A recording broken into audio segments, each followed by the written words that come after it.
sa ating lahat. Ito po si Brian E. Simentosa. Ito po ang aking daily devotion ngayong araw, March 7, 2025. Ngayong araw po ay itutuloy natin si series which is Seminary Edition. Specifically, ang topic po natin for today is about creation. So, bakit walang Kristiyano neutral? Now, ang ating talata po ay galing sa sa Genesis chapter 1 verse 1. Sabi po dito, in the beginning, God created heavens and earth. Now, ang ating teachings for today ay una po, sabi po dito, basahin ko po, God's good creation has been affected by sin. So, sabi po dun sa babalikan po natin ang ating talata. Sabi po dun, in the beginning, God created the heavens and the earth. So, God created yung earth natin as good, but yung kasalanan or yung sin, it entered sa pamamagitan ng disobedience ng human, yung disobedience na naganap kay Adam. So, it caused corruption and it caused brokenness in creation.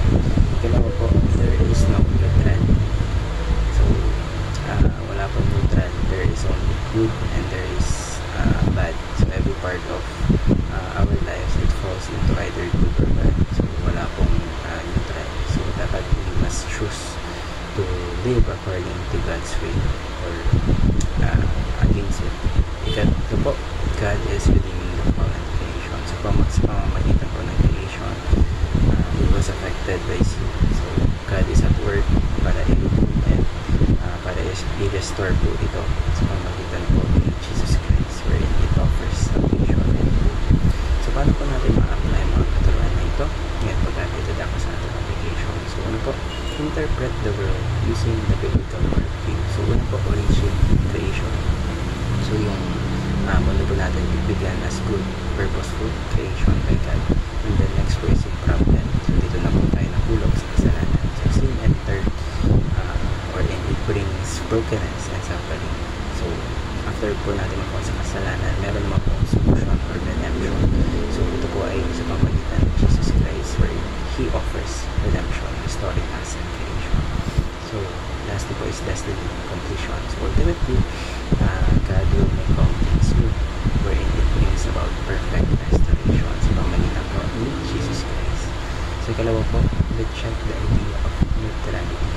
So, sa buhay po natin, wala pong neutral.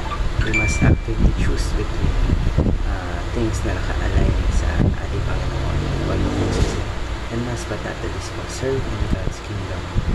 So, tayo po bilang mga followers ni Cristo, we are called to actively participate in the mission of God para which is to believe